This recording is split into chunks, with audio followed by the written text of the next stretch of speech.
it would be interesting to hear your opinion on the Battle of Saragarhi. I see the film Kesri was celebrated, which glorified the valor of British sepoys who happened to be Sikhs. And the tribesmen attacking the post were Pashtun tribes which were possibly living there for centuries, and their fight against the British forces was a revolt for freedom. I believe it was a tragedy that Indians had to join forces with the British and to kill their fellow Indians. That's a very interesting question, Hussein.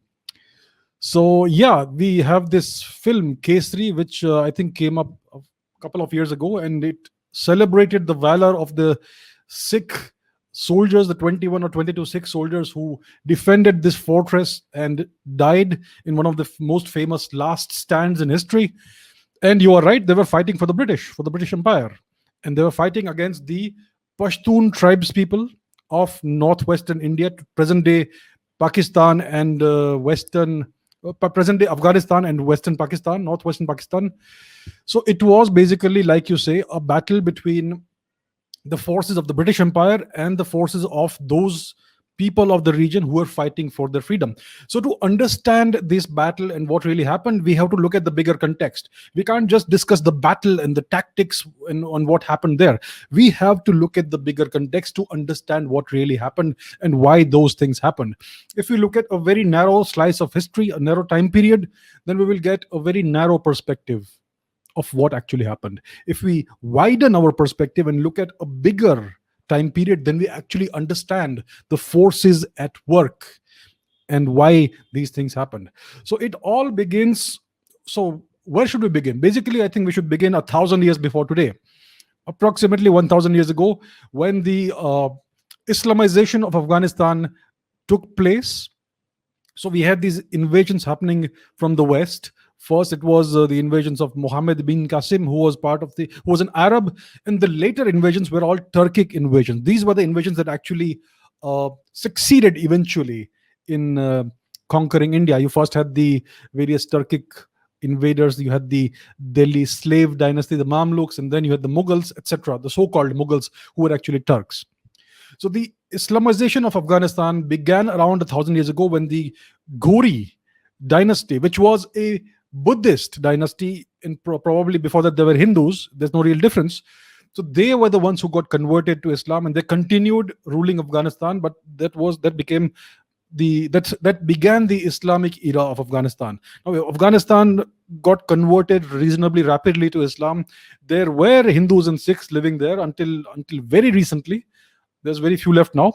But Afghanistan has always, for thousands of years, been the northern part of India, the northernmost part of India, right? The people of Gandhar, it was called Gandhar in Vedic and Mahabharat era times. And the people of Afghanistan, the true people of Afghanistan, the Pashtuns, are basically an extension of the Indian population. They are the same genetically, the infamous genetics argument, right? They are basically the same ethnically, even culturally. Their underlying deep down culture is the same as that of the rest of India. Of course, today they do not see themselves as Indians. They are a separate nation, and that's a fact. That's a fact that cannot be denied. So it's a separate country now. So it all begins with the Islamization of Afghanistan. Then you fast forward a few hundred years. You had Sher Shah Suri, who fought the Mughals, who fought the Turkic invaders, which we now call the Mughals.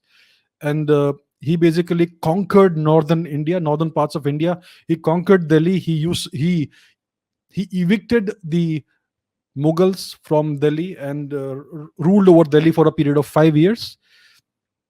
I think it was Humayun who was evicted by Sher Shah Suri. So Sher Shah Suri saw himself as an Indian, as a Muslim, of course, but as an Indian, and he saw the Turks as foreigners, right? And after Sher Shah Suri's death, soon we had another Indian emperor, Hemachandra Vikramaditya, who had mostly a Pashtun army. His army was mostly Afghans. More than 90% or almost 100% of his troops were Afghans. So Hemachandra Vikramaditya became the last Hindu emperor of Delhi, even though his entire army was mostly Muslims, but he was crowned the Hindu emperor in a Hindu ceremony.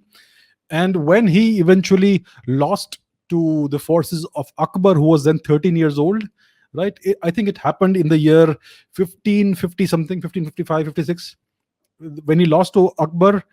uh, his head was cut off and it was taken to Kabul to terrorize the locals, to show them what was done to their king, right? So until that time, Afghans and Indians were more, they considered each other the same people, despite the difference in religion, and they all considered the Turks to be foreigners. So Indians and Afghans fought together at the time, right? So that, so that basically corroborates what Hussein is saying, that the Pashtun tribesmen were Indians. Then you had the Durrani invasion. Uh, this guy, Ahmad Shah Durrani, Ahmad Shah Abdali, whatever, he invaded India from Afghanistan several times. There were like 7, 8 invasions which took place in the 18th century. He took over parts of India. He occupied Kashmir for about a century or so, right? He also assisted the Persian Emperor Nadir Shah in his invasion of India, which was a bloodbath, right? And then you had the Sikh Empire that began at the end of the 18th century, the beginning of the 19th century, and that basically pushed the Pashtuns back all the way to what is now called the Durand Line, right? So then you had about 30, 40 years of the Sikh Empire under Maharaja Ranjit Singh, which pushed the Pashtuns back by about 1830 to the present day border of Pakistan and Afghanistan, which is called the Durand Line. And then you had the beginning of the Great Game, when the British Empire and the Roman and the sorry, not Roman, Russian Empire fought. I mean, they vied for supremacy in the Central East, in the Central Asian region, uh, because because the British wanted to defend India, which was their golden goose, and the Russians wanted to take over India. So that was the Great Game. Then you had the first Anglo-Afghan War, which was a disastrous defeat for the British, which was in 1838, I think. Then you had the Anglo-Sikh Wars in 1845, 1848. The second Anglo-Sikh War was a victory for the British. The Sikhs lost. And then what happened was, you began to see these conflicts between the British and the Afghans. So you had the second Anglo-Afghan War in 1878.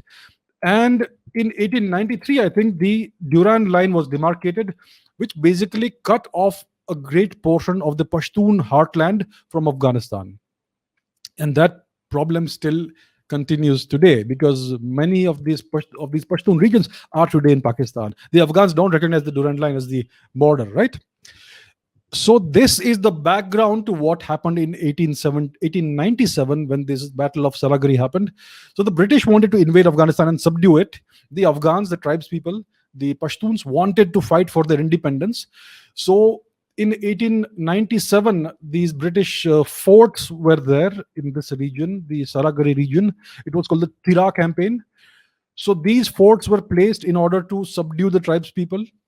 And what happened was that one of these fortresses was called Saragarhi. It was between Fort Gulistan and Fort something else. It was manned by 21 or 22 Sikhs, and the Afghans were basically fighting for their freedom. They wanted to push the British back, and the Sikhs basically were fighting for the British, not for India. They were fighting for the British. Unfortunately, that's the sad story of India. Indians fighting Indians. So what Hussein is saying, it is right. It is a tragedy that Indians fought against Indians. Today, the Pashtuns are considered to be Afghans. Most of them, all of them, none of them consider themselves to be Indians today. But at the time, they were all Indians. We know that Khan Abdul Ghaffar Khan fought for United India. He was a Pashtun. So I think I agree with Hussein. It was a tragedy that Indians fought Indians. That is the history of the past almost 1,000 years. Indians fighting Indians in the name of whatever, various foreign religions, foreign occupying powers being made to fight against each other.